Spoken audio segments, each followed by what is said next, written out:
سبحان سبحان حضرت صادق نے حضرت امام صادق نے فرمایا، انوار نعمانیہ بڑی مشہور کتاب ہے، عربی میں ہے، موجود ہے جی.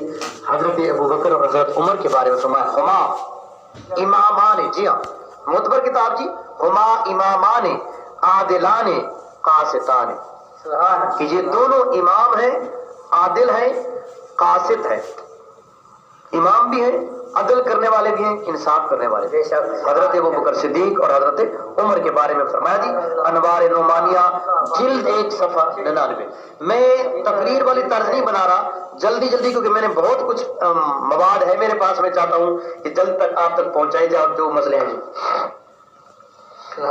حضرت کشف الغمہ فی معرفت الائمہ حضرات شیعہ کی مشہور کتاب ہے، اس میں حضرت علی نے حضرت ابوبکر کی تعریف کی، پھر آ کے بیعت کی اور تاخیر کی وجہ بتائی کہ ہم تھوڑے مصروف تھے اس لیے ہم بیعت نہیں کر سکے. سبحان اللہ. کشف الغمہ صفحہ 474 جلد 1. سبحان اللہ. حضرت عمر شان فاروق استخلاف جی 162 صفحہ. اور غزوہ فارس میں ایران میں جنگ ہو رہی تھی تو حضرت عمر نے کمانڈر نے لکھا کہ جناب ہم تھوڑے سے کمزور ہو رہے ہیں، مہربانی فرما کے آپ تشریف لائیں. تو آپ نے جانے کا ارادہ فرمایا. سبحان اللہ سبحان اللہ. حضرت علی سے مشورہ کیا، باقیوں سے مشورہ کہا، کسی نے کہا جی آپ چلے جائیں، کسی نے کچھ کہا.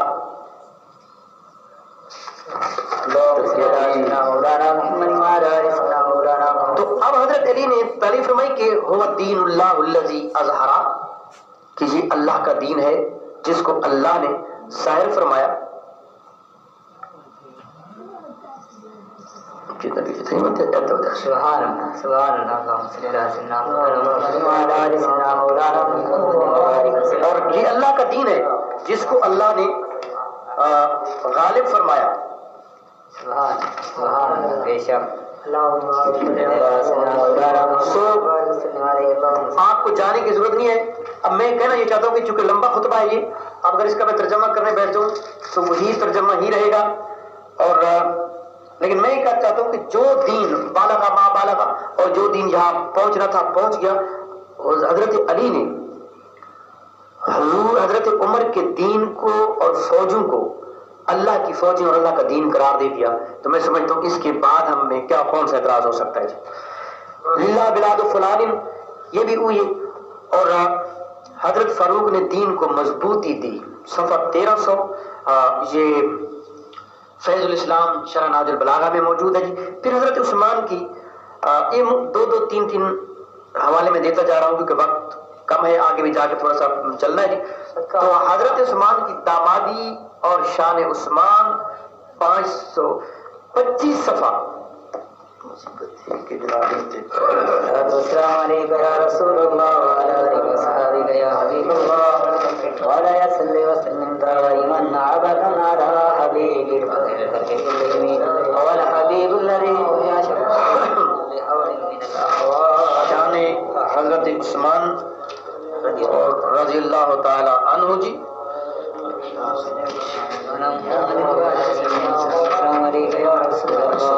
یہ 525 صفحہ ہے جی.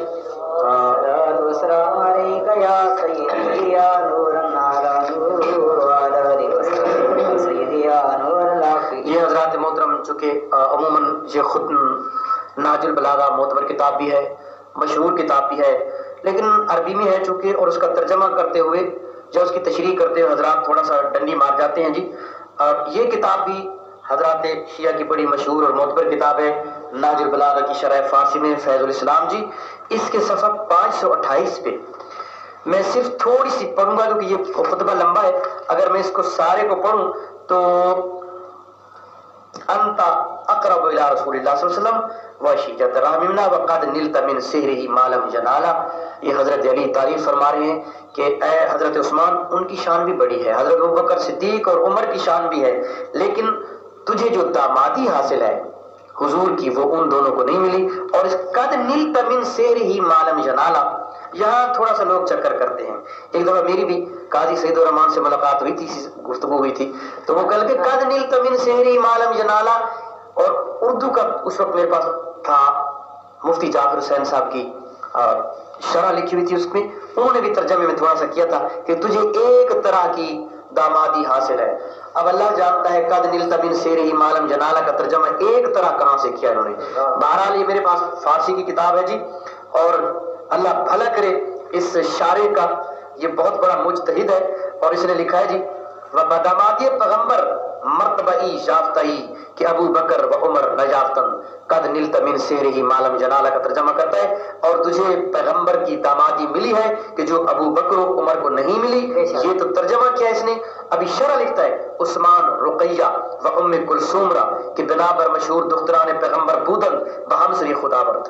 سبحان اللہ. ترجمہ یعنی یہ شارح لکھ رہا ہے جی، چونکہ وہ دامادی کی تشریح کر رہا ہے کہ حضرت عثمان نے حضرت رقیہ اور حضرت ام کلثوم کو، جو مشہور طور پہ حضور کی بیٹیاں ہیں، انہوں نے ان سے شادی کی، ان کی بیوی ہے، اس لیے بنات. آگے کہتا ہے جی اسی لیے وہ عزیر وسط، اسی لیے درپیش عامہ عوام لوگ جو ہیں ذن نورین ملقب گشتہ، یہ ذن نورین کہلائے جاتے ہیں، چونکہ حضور کی 2 صاحبزادیاں ان کے گھر میں تھیں اور دامادی تھی. تمہارا مقام ہے جی ذن نورین.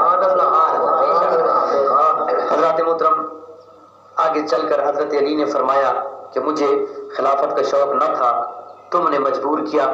یہ بھی آپ کا ایک خطبہ ہے، اور ابن میسم بحرانی نے صفحہ 9 پہ اس کو رکھا ہے جی. میں یہاں تھوڑی سی بات کرنا چاہتا ہوں کہ خلافت کی ہم بات کر رہے ہیں تو حضرت علی فرماتے ہیں مجھے شوق نہیں تھا، تم نے مجبور کیا.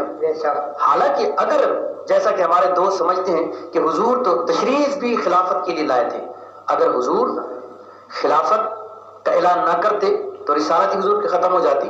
تو یہاں تو حضرت علی فرما رہے ہیں مجھے خلافت کا شوق نہ تھا، تم نے مجبور کیا.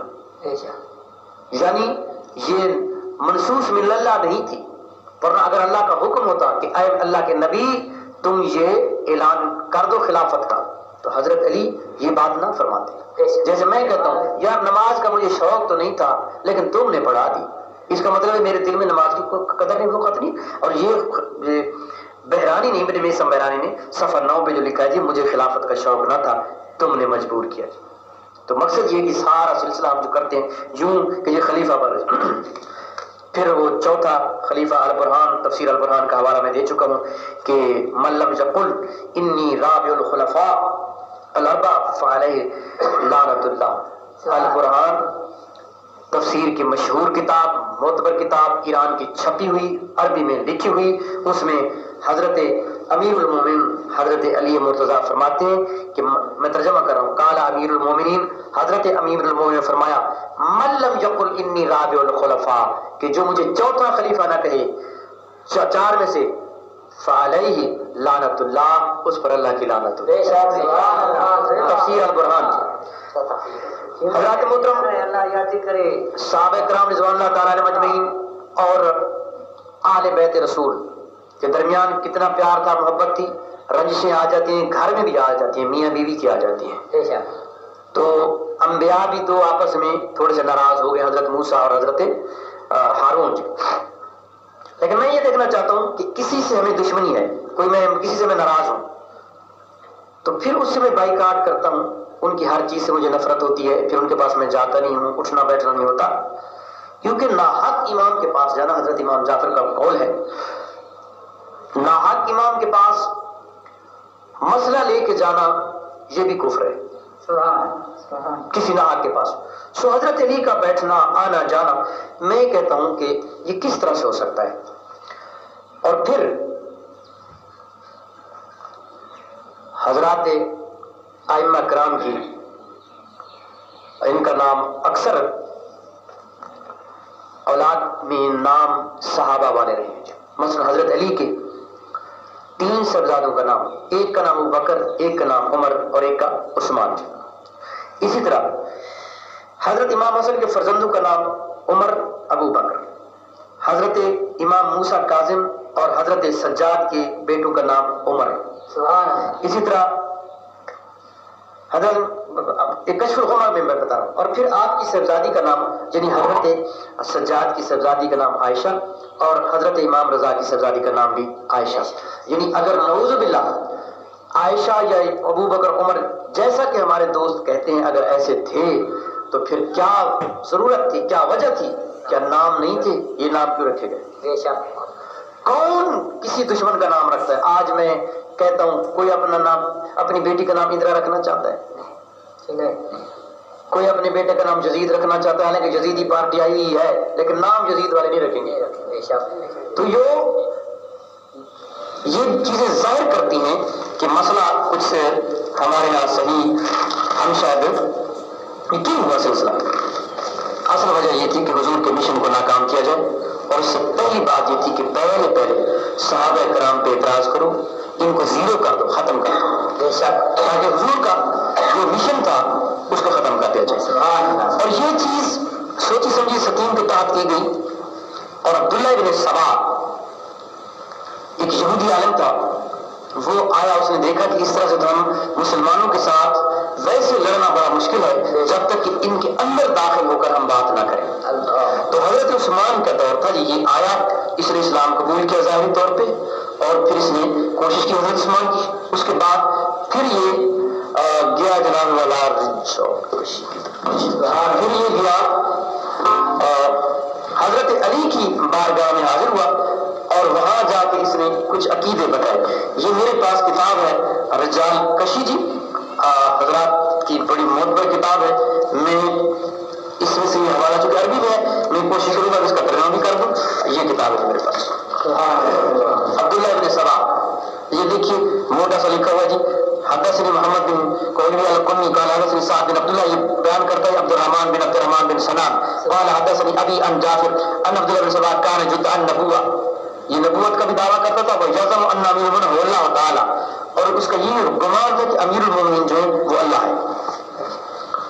یعنی یہ چونکہ یہودی عالم تھا, یہاں آیا اور یہ جی فبلغ ذلك امیر المؤمنین, اور یہ بات حضرت امیر المؤمنین تک پہنچ گئی. فدعاه, آپ نے اس کو بلایا, وسالہ, اور اس سے پوچھا, فقر بذلك, اس نے اس کا اقرار کیا. انہوں نے کہا ٹھیک ہے, میں نبی ہوں تو خدا ہے, میں نبی ہوں تم خدا ہو جی. بذلك وقال نعم انت هو وقد كان الكافرون انك انت الله واني نبی, اور کہا تو خدا ہے میں نبی ہوں. فقال له من المؤمنين ويلك, افسوس ہے تو پر قد سخر منك الشیطان فرجا هذه سخرت امك. حضرت اسماعیل بن امام جعفر صادق چونکہ عمر میں یہ بڑے تھے, اور جیسا ہوتا ہے کہ پگڑی کا وارث بڑا ہوتا ہے تو امامت بھی حضرت اسماعیل کو ملنی چاہیے. حضرت اسماعیل کے بعد حضرت محمد بن اسماعیل, وہ چونکہ امامت کے حقدار وہ ہیں, سو اس امامت کا اس میں اختلاف ہوتا رہا جی. حضرت محمد بن حنفیہ حضرت علی بن حسین یعنی حضرت امام زین العابدین کے پاس امامت کا دعویٰ لے کر آئے. یہ کشف الغمہ والے نے اس کو لکھا جی. حضرت زید بن علی بن حسین کی امامت, یعنی حضرت امام زین العابدین کے صاحبزادے حضرت امام زید کی امامت کے بہت شیعہ قائل ہیں. ملا جاہر الفقیہ والے نے اس کو بیان کیا جی. تو یہ باتیں اس کے باعث کا مقصد یہ ہوا کہ امامت جو ہے وہ کیا اس وقت قرآن میں ذکر نہیں تھا, منصوص من اللہ نہیں تھی, امام کس نے بننا ہے, امام کون بننا ہے.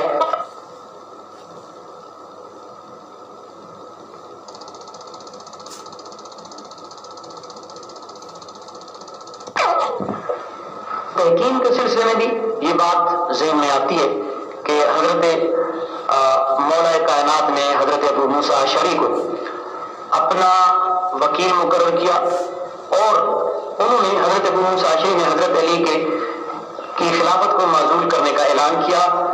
فیض الاسلام شرح نہج البلاغہ 116 صفحہ پہ. تو رسول جیسے ہوتا ہے رب کی طرف سے, تو کیا اس کو کوئی معزول کر سکتا ہے؟ انکار تو کر سکتا ہے, جو انکار کر گیا منکر ہوا, کافر ہوا. لیکن امام بھی اگر منصوص من اللہ رسول کی طرح, تو پھر رسول کو جو کوئی معزول نہیں کر سکتا تو امام کو کیسے معزول کیا گیا؟ بہرحال یہ مسئلہ ہے. حضرات محترم مسئلہ یہ ہے کہ انسان جذبات کا وہ ہوتا ہے, کسی سے اگر دشمنی ہے تو ہم دشمنی بہت آگے نکل جاتے ہیں, اور اگر کسی سے محبت ہے تو محبت میں بھی بہت آگے نکل جاتے ہیں. دین جو ہے وہ متوسط اور دین اوسط ہونا چاہیے. افراط و تفریط سے, غلو سے, لا تغلو فی دینکم, قرآن نے فرمایا دین میں غلو نہ کرو. تو یہاں حضرت علی کے جب ہم خطبات پڑھتے ہیں تو آپ نے بھی فرمایا یہلک فیہ رجلان, میرے بارے میں دو شخص برباد ہو جائیں گے, ہلاک ہو جائیں گے. محب مفرط و مبغض مفرط, بہت سے زیادہ پیار کرنے والا بڑھانے والا وہ بھی مارا جائے گا, اور جو مجھ سے بغض رکھتا ہے وہ بھی مارا جائے گا. اس کو کشف الغمہ صفحہ 29 جی. حالانکہ فی راجلان محب قال و مبغض قال. فیض الاسلام والے نے لفظ وہی ہے، تھوڑا سا بدلا ہے جی. مقصد یہ ہے کہ اللہ کا ولی ہے، امام الاولیاء ہے اور آپ کا بہت بڑا مقام ہے، لیکن محبت کا مطلب یہ نہیں کہ ہم خدا سے ملا دیں یا رسول سے بڑھا دیں. اور حضرات محترم اسی سلسلے میں تقاریر ہوتی رہتی ہیں، تو بعض اوقات قرآن کو بھی بدلنے کی کوشش کی جاتی ہے. اس سلسلے میں بڑی دکھ کی بات ہے، اور چند ایک کیسٹ مجھے سننے کا موقع ملا تو میں نے اس کے بارے میں تھوڑی سی اپنی گزارشات پیش کروں گا کہ حضرات جب بات کرتے ہیں تو تھوڑا سا کچھ آگے پیچھے کر جاتے ہیں جی. مثلا یہ اب شروع ہو لیجیے گا: القیا فی جہنم کل کفار عنید مناع خیر مدن عنید الذی جعل مع اللہ الہ آخر فغیر شدید. یہ ایک مولوی سے تقریر فرما رہے تھے اور کہتا ہے کہ تم دونوں ترجمے مولوی صاحب نے غلطی کی، میرے پاس اس وقت مولانا فرمانے صاحب کا ترجمہ ہے جی، اور صفحہ اس کا 621 ہے، سورہ قاف اور 23 آیت نمبر جی. تم دونوں القیا، تم دونوں ڈال دو، فی جہنم، تم دونوں ہر سرکش ناشکرے کو دوزخ میں ڈال دو. اس نے یہ کیا تھا ترجمہ کرتے مولوی صاحب نے کہ تم دونوں اشارہ کرو تو ہم ان کو جہنم میں ڈال دیں گے. حالانکہ بات یہ نہیں ہے. میں کہنا یہ چاہتا ہوں کہ قرآن کا ترجمہ کرتے ہوئے ہم اپنی خواہشات کو ایک طرف رکھتے کریں. قرآن میں یہ مانوی تعریف ہے، ایک لفظی تعریف ہوتی ہے کہ قرآن میں یہ لفظ نہیں آیا، قرآن میں یہ لفظ یوں تھا. ایک مانوی تعریف ہوتی ہے کہ قرآن کا مفہوم کچھ اور ہے، قرآن کچھ اور کہنا چاہتا ہے، لیکن ہم الفاظ کو پھیر پھیر کر ہم مفہوم اور بنا دیتے ہیں. یہ تعریف مانوی ہے. القیا جی آگے اسی آیت کو پڑھتا گیا ہے جی. سو حضرات محترم ترجمہ مقبول والے نے بھی یہ ترجمہ کیا جی: ہر منکر سرکش کو جہنم میں ڈال دو. تم دونوں ہر منکر سرکش کو جہنم میں ڈال دو. تفسیر صافی جو حضرات شیعہ کی مشہور کتاب ہے، اس میں کہتا ہے وہ کیلا خطاب من اللہ للسائق والشہید، کہ یہ خطاب ہے سائق کو جو ہانکنے والا ہے اور ایک گواہ کو. گویا قرآن کا وہ ترجمہ جو مولوی صاحب نے کیا تھا کہ تم دونوں سے مراد تم دونوں ترجمہ کیا تھا حضرت حضور کا اور حضرت علی کا، وہ ترجمہ کچھ ٹھیک نہیں ہے جی. اس کے بعد مولانا صاحب نے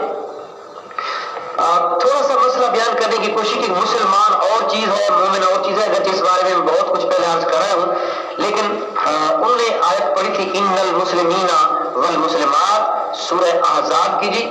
اور میں بھی وہی آپ کے سامنے یہ ان المسلمین والمسلمات والمؤمنین والمؤمنات والقانتین والقانتات، وہ تو کہہ رہے تھے مسلمان مرد اور عورت اور مومن عورت اور جی.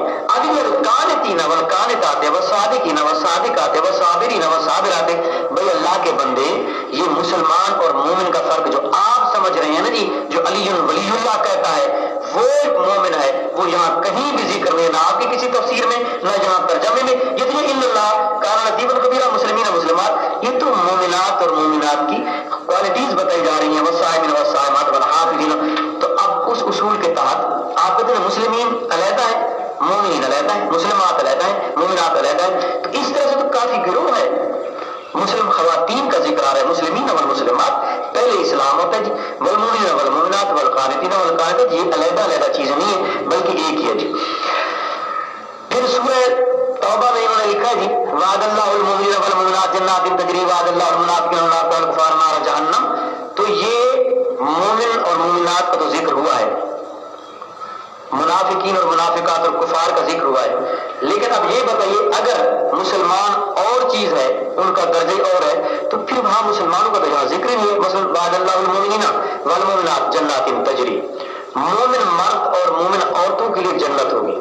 وعد اللہ المنافقین والمنافقات والکفار نار جہنم، اور منافقین منافقات اور کفار کے لیے جہنم ہوگا. تو مسلمان کہاں جائیں گے؟ صائمین کہاں جائیں گے؟ حافظ. مقصد یہ ہے کہ مومنین میں وہ لوگ مسلمان بھی آ جاتے ہیں، صائمات بھی آ جاتی ہیں، حافظات بھی جاتی ہیں، ذاکرات بھی ساری آ جاتی ہیں.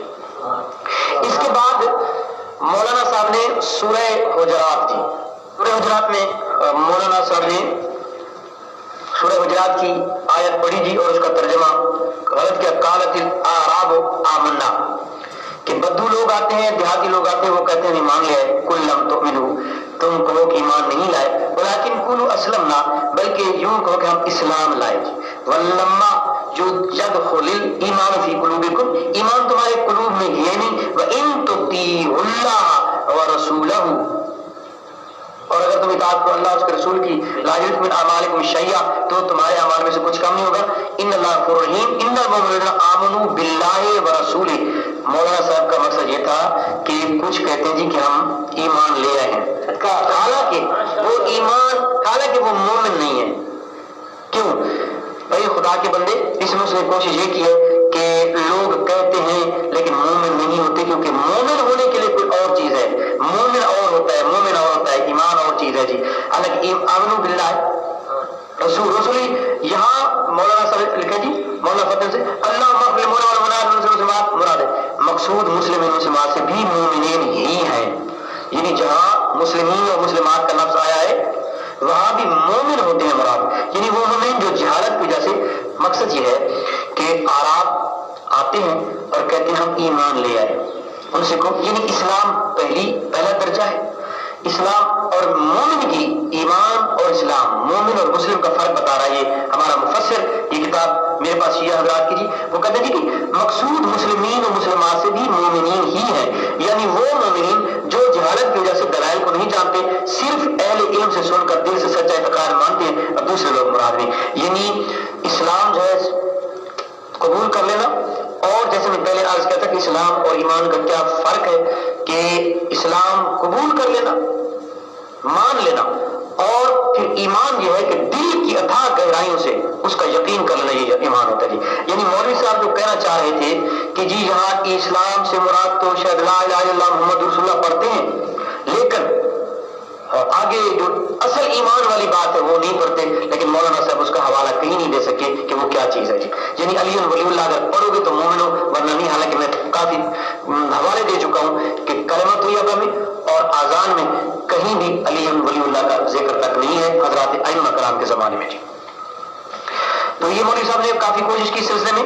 اس کے بعد ایک اور مولانا صاحب تھے جنہوں نے وَمِنَ النَّاسِ مَن يَقُولُ آمنا باللہ وبالیوم الآخر وما هم بمؤمنین کا ترجمہ میں تھوڑا سا تعریف کی۔ انہوں نے ترجمہ کیا جی کہ لوگوں میں سے کچھ ہیں جو کہتے ہیں ہم اللہ پہ ایمان لے آئے، ہم یوم آخر پہ ایمان لے آئے، یعنی اللہ پہ بھی لے آئے، آخرت کو بھی مان گئے، وما هم بمؤمنین، حالانکہ وہ مومن نہیں بنے۔ یہ ترجمہ غلط ہے۔ اس کا اصل بات یہ ہے کہ یہ منافقین کی بات ہے، آتے ہیں جہاں بھی آئیں گے دل سے بات نہیں کریں گے، زبان سے اقرار کر جائیں گے، وہ منافق مومن تو ہے نہیں، اور صرف اللہ پہ ایمان لے آنا تو ظاہر ہے وہ مسلمان ہی نہیں ہو سکتا، جو لا الہ الا اللہ کہتا رہے، صرف توحید کو ماننا تو مسلمان بھی نہیں ہو سکتا، تو مومن کہا جی۔ تو یہاں میں میرے پاس ترجمہ ہے مولانا فرمان علی صاحب کا، اسی سے میں ترجمہ پڑھتا ہوں اور آپ کو پتہ چل جائے گا، مزید حوالہ جات میں زیادہ نہیں دینا چاہتا، اس میں دیکھیں گے آپ کہ مولوی صاحب نے یہ کیسا ترجمہ غلط کیا جی۔ میں پڑھتا ہوں جی، وَمِنَ النَّاسِ مَن يَقُولُ آمَنَّا بِاللَّهِ وَبِالْيَوْمِ الْآخِرِ وَمَا هُم بِمُؤْمِنِينَ۔ مولوی صاحب نے کہا تھا کہ اللہ پہ بھی ایمان لاتے ہیں، آخرت پہ بھی ایمان لاتے ہیں، لیکن مومن نہیں ہے، یہ ترجمہ غلط ہے، یہ تعریف ہے، یہ قرآن میں مانوی تعریف ہے۔ تو ترجمہ کیا ہے جی؟ اور بعض لوگ ایسے بھی ہیں، مولانا فرمان علی صاحب کا جی، اور بعض لوگ ایسے بھی ہیں جو زبان سے تو کہتے ہیں کہ ہم خدا پر اور قیامت کے دن پر ایمان لے آئے، حالانکہ وہ دل سے ایمان نہیں لائے۔ مومن نہ ہونے کی وجہ یہ ہے کہ دل سے نہیں کہہ رہے، زبان سے صرف کہہ رہے ہیں، اور وہ جو مولوی صاحب زور لیتے تھے وہ کہہ رہے تھے کہ نہیں اللہ پہ بھی ایمان لے آئے، آخرت پہ بھی ایمان لے آئے، ابھی مومن نہیں ہے کیونکہ کسی اور چیز پہ بھی ایمان لانا ہے۔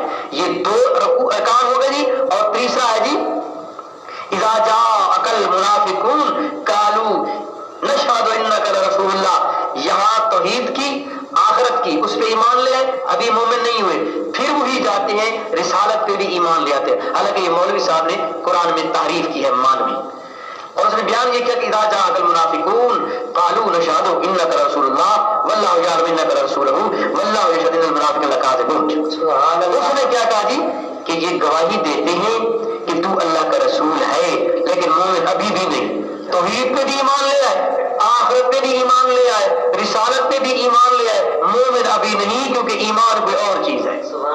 میں اس چیز کو کہہ رہا ہوں, پیچھے بھی ترجمہ جو ہم نے کیا ہے اس میں غلطی کافی ٹھیک ہو گئی. یہاں اس نے کہا کہ اذا جاءک المنافقون قالوا نشهد انک لرسول اللہ, لیکن اب اللہ کا رسول ہے, خدا بھی جانتا ہے رسول واللہ یشہد لے لو.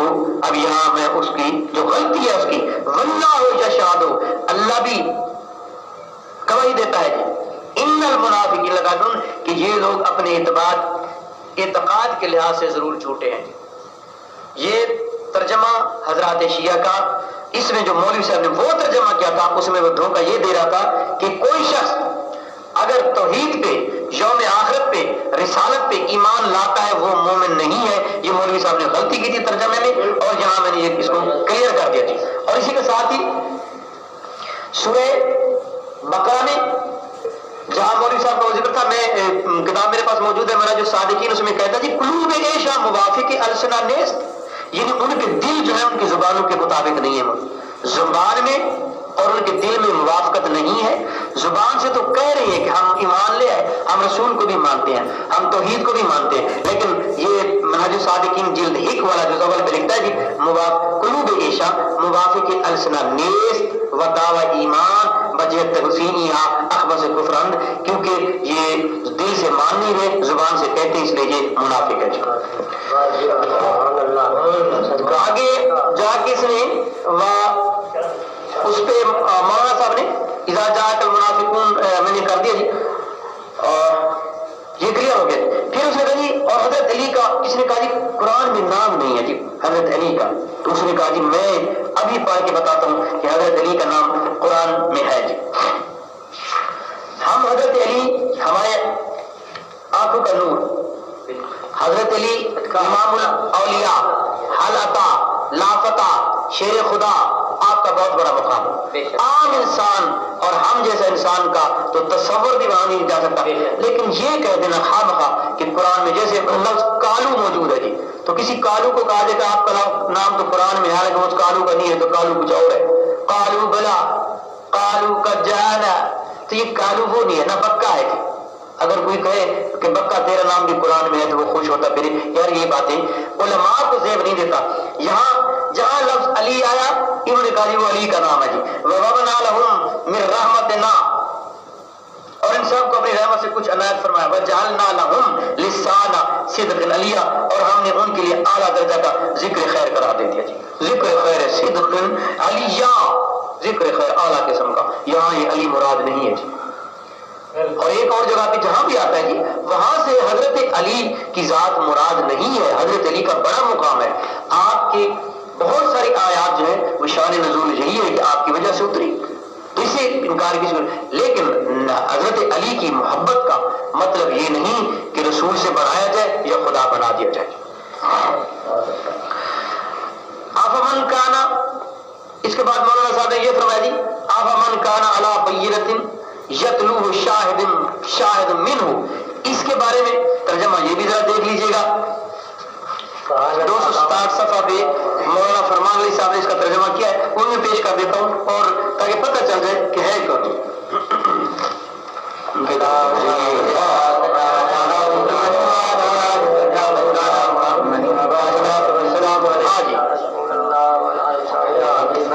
یہ کہتے ہیں ومن کان علی بینۃ من ربہ ویتلوہ شاہد منہ ومن قبلہ کتاب موسیٰ اماما ورحمۃ اولئک یؤمنون بہ. موسیٰ کی کتاب میں بھی ان کا ذکر ہے. ومن یکفر العذاب والنار فلا آگے کہتے ہیں فلا تک فی مریۃ منہ. یہاں مولوی صاحب نے یہ کہا تھا کہ اس علی کی ولایت کے بارے میں شک نہیں کرنا. میں وہ ترجمہ کرتا ہوں جو شیعہ حضرات نے کیا ہے, تو تم کہیں اس کی طرف سے شک میں نہ پڑے رہنا. بے شک یہ قرآن تمہارے پروردگار کی طرف سے برحق ہے. انہ الحق من ربک, مولوی صاحب کہتے ہیں کہ اس سے مراد حضرت علی ہے, جبکہ مولوی فرمان علی صاحب کہتے ہیں انہ الحق من ربک, تمہارے پروردگار کی طرف سے قرآن میں شک نہیں کرنا. حضرات محترم, مقصد یہ ہے کہ جہاں بھی قرآن کی آیات کو توڑ موڑ کر حضرت علی کی تعریف کیوں بیان کرتے ہو؟ کیا حضرت علی کی تعریف نعوذ باللہ کچھ کم ہے کہ ہمیں قرآن کو توڑنے موڑنے کی ضرورت پڑتی ہے؟ حضرت علی کا تو مقام ہی بلند ہے. قرآن کو اگر صحیح پڑھو, قرآن کو سمجھو, تو علی کی کی تعریف سامنے آئے گی. قرآن کو کیوں موڑتے ہو جی؟ سبحان اللہ سبحان اللہ. ایک اور جگہ پہ مولوی صاحب نے کہا ولا تجہر بصلاتک ولا تخافت، صفحہ 305 پہ بنی اسرائیل جی. اس میں بھی مولوی صاحب نے ایک تھوڑا سا مسئلہ مارا ہے جی، جس میں اس نے یہ فرمایا کہ نماز ولا تجہر بصلاتک فی علی کہ علی راویہ وچ، تو شاید ممکن ہے اب کسی نے نکال دیا ہو، واللہ عالم بالصواب. یہ ہے جی ولا تجہر بصلاتک ولا تخافت بها وابتغ بین ذلک سبیلا. مولوی صاحب کہہ رہے تھے کہ حضور فرماتے ہیں میں نماز پڑھتا تھا تو مجھے کہا گیا ولا تجہر بصلاتک بولایت علی، یہاں آگے بے ولایت علی تھی، علی کی ولایت کو زور سے نہ کہے لیکن آہستہ آہستہ علی کو بتاتا رہے کہ میں تجھے ولی مانتا ہوں حضرت. لیکن یہ اتنی کمال کی بات ہے کہ سٹیج محمدی پہ کھڑے ہو کر ایک انسان ایسی بات کر رہا ہے.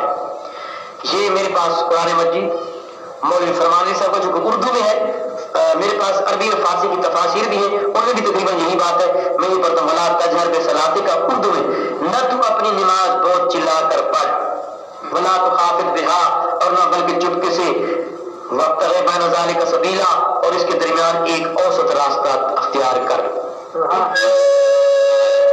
اور یہاں لفظ سبیل کے بارے میں بھی مولوی صاحب یہ کہتے ہیں کہ سبیل سے مراد حضرت علی ہے، اور جو میں نے ترجمہ کیا ہے باقی تفسیروں میں بھی آپ دیکھ سکتے ہیں، اس میں بھی ترجمے میں بھی ہے کہ وابتغ بین ذلک سبیلا، اور اس کے درمیان ایک اوسط طریقہ اختیار کر لو. وقل اور کہو الحمدللہ الذی، کہ تعریف ہے اس خدا کی جو سزاوار ہے، جو قابل تعریف ہے کہ کچھ اولاد نہیں رکھتا جی. یہ آگے ذکر ہے جی اس سبیل سے مراد سیدھے سیدھے ترجمے ہوتے ہیں، اور مقصد میرا یہ ہے کہ قرآن کو تعریف کرنے کی یا بدلنے کی کیا ضرورت ہے، ہم گھسیٹ کے اپنے مقصد کی طرف لانا چاہتے ہیں. ولا تجہر بصلاتک ولا تخافت بین ذلک وابتغ بین ذلک سبیلا، اس میں نہ حضرت علی کا کہیں ذکر ہے جی، نہ آپ کی ولایت کا ذکر ہے، نہ سبیل کا ذکر ہے جی. اس کے بعد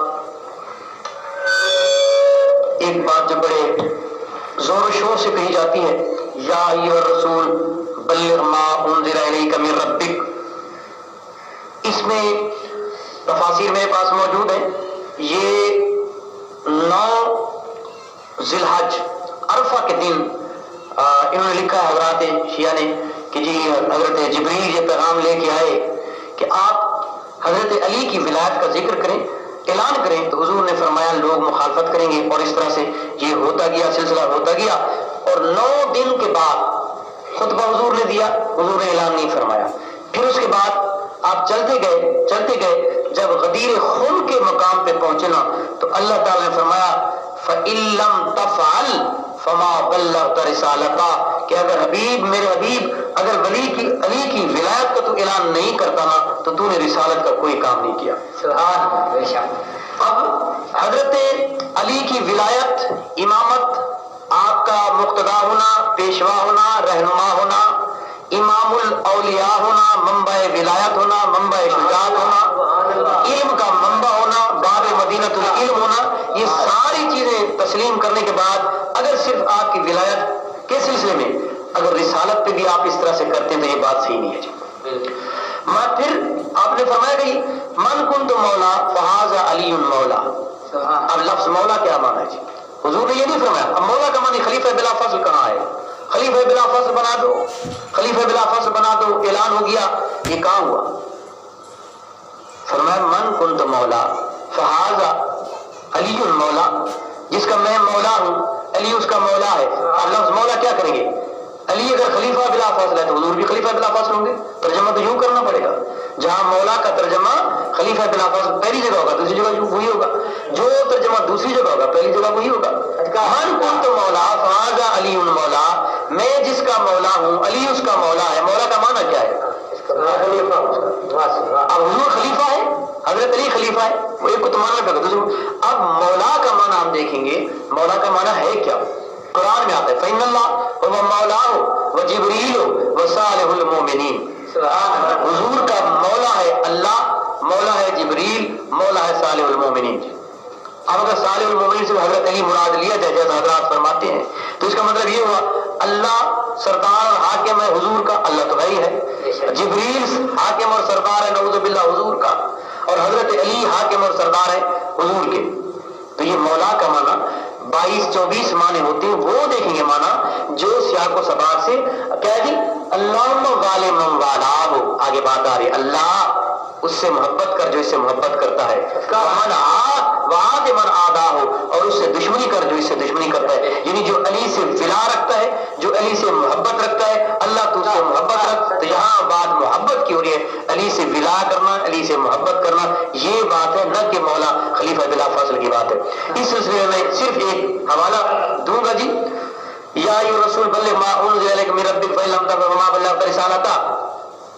حضور نے اعلان فرمایا نعوذ باللہ ڈر کے، اور وہ بھی بات کلیئر ہوئی نہیں. اور اس میں یہ ہے، یہ ابن بابا نے تفسیر میرے پاس ہے جی برہان صفحہ 53 والنجم اذا ہوا. اچھا جی والنجم اذا ہوا میں یہ جی ابن بابا کہتے ہیں قال حدثنا ابو الحسن القطان قال حضرت، یہ ایک حدیث بیان کر رہا ہے جی ان جعفر نبی ان ابا قال لما مر النبی مرض الذي قبضه الله، کہ جب حضور کو مرض آیا، جب حضور بیمار ہوئے جس میں پھر آپ اس دنیا سے تشریف لے گئے، اجتمع علیہ آل بیت، آپ کے آل بیت جمع ہوئے، و اصحاب، اور آپ کے اصحاب بھی. یہ بڑا وہ ہے جی، یعنی حضور کے آخری وقت میں حضور کا مرض الموت تھا، تو آپ کے صحابہ اور آل بیت جمع ہوئے. فقالو یا رسول اللہ، تو انہوں نے کہا اے اللہ کے رسول، ان حدث بک حدث، اگر آپ کے ساتھ واقع ہو جائے، فمن لنا بعدک، تو آپ کے بعد ہمارا کون ہے. ومن القائم فینا بامرک، اور ہمارے ان کاموں میں ہمارا قائم خلیفہ سردار حاکم کون ہوگا. یہ حضور کے مرد موت کے وقت صحابہ اور آل بیت اکٹھے ہیں. اگر یا ایھا رسول بلغ میں خلافت کا فیصلہ ہو چکا تھا، تو کیا صحابہ اور آل بیت کو پتہ نہیں تھا کہ حضور تو اعلان کر چکے ہیں. ابھی کون سی بات ہے کہ آپ کے بعد کون خلیفہ ہوگا؟ اس کا مطلب ہے ابھی تک خلافت کی جتنی باتیں کرتے ہیں یا ولایت کی باتیں ہیں وہ نہیں، اعلان نہیں ہوا، وہ بات کوئی اور تھی. خلافت بلا فضل کا اگر حضور نے غدیر خم کے مقام پر اگر اعلان کیا تھا، تو پھر اب مرض موت کے وقت آخری ایام میں، حضور کے آخری ایام میں، تو پھر آل بیت اور صحابہ کا اکٹھے ہو کر یہ پوچھنا کہ ہمارے بعد قائم کون ہوگا، تو یہ بات کوئی سمجھ نہیں آ رہی. حضرات محترم، یہ حوالہ یا ایھا رسول بلغ ما انزل الیک من ربک، اگر خلافت، اگر ولایت، اگر حاکم کا اعلان ہو چکا ہے 2-2.5 مہینے پہلے ذو الحج میں، اور حضور کے آخری دن ربیع الاول، ذو الحج، محرم، سفر، 2-2.5 مہینے گزر گئے، اس بات کو حضور تو اعلان کر چکے ہیں. غدیر خم کے مقام پر حضور اعلان فرما چکے ہیں اگر خلافت بلا فصل کا، تو اب صحابہ اجتمع علیہ اہل بیت، آپ کے اہل بیت اور اصحاب اکٹھے ہو کے حضور کی بارگاہ میں آئے، یا رسول اللہ آپ کے بعد ہمارا قائم کون ہوگا. فینا فلم یجبہم بے جواب، حضور نے جواب کوئی نہیں دیا، وساکت، حضور خاموش ہو گئے. ان فلما کان یوم الثانی، پھر دوسرا دن ہوا، عادوا علیہ، انہوں نے پھر یہی بات ہو رہی، پھر آل بیت آ گئے. یا رسول اللہ آپ کا ممکن ہے آخری وقت ہے، آپ کے بعد کون ہوگا. ٹھیک ہے جی، حضور نے پھر جواب نہیں دیا، پھر جواب نہیں دیا. پھر اس کے بعد آگے شیعہ مصنف کہتا ہے جی حضور نے فرمایا ایک تارا اترے گا، جس کے گھر میں اترے گا اس کو قائم بنا دے گا. اس کا مطلب یہ ہے کہ پہلے نہ خلافت کی بات ہوئی ہے نہ ولایت کی بات ہوئی ہے. یہی تو وجہ تھی کہ حضور کے مرض موت میں آخری ایام میں جو حضور کے دن جی اس میں صحابہ اور آل بیت حضور سے پوچھ رہے یا رسول اللہ ہمارا قائم کون ہوگا. حضور نے یہ نہیں فرمایا میں تو اعلان کر چکا ہوں، حضور خاموش رہے. پھر دوسرے دن حضور خاموش رہے اور پھر جا کے بتایا کہ اس طرح سے. تو حضرات محترم یہ باتیں چونکہ حضرات کچھ کہتے ہیں بڑی غیر ذمہ دارانہ ہے، اس کے ساتھ اور حوالے وغیرہ نہیں، ادھر ادھر سے توڑ موڑ کے. تو اللہ تبارک و تعالیٰ حضرت علی کی محبت عطا فرمائے صدا، اور حضور کو جیسے قرآن سے محبت تھی اسی طرح ہمیں بھی قرآن سے محبت ہو. آپ کو نماز سے محبت تھی، ہمیں نماز سے محبت ہو. جو دین حضور لائے اور 25 سال تک حضرت علی مرتضیٰ بیٹھ کے اس دین متین کی تبلیغ ہوتی رہی، صحابہ کرام کی تعریفیں کرتے رہے، حضرت ابوبکر، حضرت عثمان، حضرت عمر ان کی تعریف کی، حضرت سیدہ عائشہ رضی اللہ تعالی عنہ کی تعریف کی۔ اور اگر ہم یوں کہیں کہ خدا نہ خواستہ تھے تو مخالف، لیکن حالات یوں تھے کہ چپ کر کے بیٹھے رہے، تو پھر یہ بات شیر خدا کے شان کے شایان نہیں ہے۔ اس لیے ہم سمجھتے ہیں بات وہ کرو، تقریر وہ کرو کہ صحابہ پہ تو اعتراض آئے لیکن اہل بیت کی شان بچ جائے۔ تم بات وہ کرتے ہو کہ نہ صحابہ کی شان بچتی ہے، نہ صحابہ کی بچتی ہے، نہ حضرات اہل بیت کی بچتی ہے، نہ حضور کا مشن کامیاب ہوتا نظر آتا ہے۔ حضور نے 23 سال تک پڑھایا صحابہ کرام کو، اور تم کہتے ہو کہ جب حضور اس دنیا سے تشریف لے گئے تو سوائے 3 کے کوئی مومن نہیں تھا۔ بتاؤ اتنا یا معلم کون تھا؟ یہ کس نے پڑھایا؟ ہمارے اسکول میں بھی ہوتا ہے، ہم دیکھتے ہیں کہ جناب اتنے اسٹوڈنٹ تھے، جب امتحان ہوا تو 2 پاس ہوئے، کہتے ہیں پرنسپل کون تھا، ٹیچر کون تھے، کون تھا جی، کون لک آؤٹ کر رہا تھا اس مدرسے کو؟ تو کیا باہر کے لوگ یہ کہہ سکتے ہیں کہ حضور آئے، 23 سال آپ نے پڑھایا اور حضور اس دنیا سے تشریف لے گئے تو پہلی اس میں صرف 3 مسلمان رہ گئے، باقی مرتد، ہما مرتد شدن، تمام مرتد ہو گئے۔ حضرات محترم، نعوذ باللہ، اذا جاء نصر اللہ والفتح ورأیت الناس، اللہ خوش ہو رہا ہے۔ یہ ایک اور موضوع ہو سکتا ہے، میں نے آپ کوشش کی ہے ہر ایک جو میں بات کرتا تھا وہ تقریباً 1 کیسٹ کی بات ہے، تقریر ہو سکتی ہے۔ اذا جاء نصر اللہ والفتح ورأیت الناس يدخلون فی دین اللہ افواجا، میرے حبیب لوگ آ رہے ہیں، نصرت آ گئی، مدد آ گئی تو لوگوں کو دیکھے گا، لوگ گروہ در گروہ آ رہے ہیں، دین میں آ رہے ہیں۔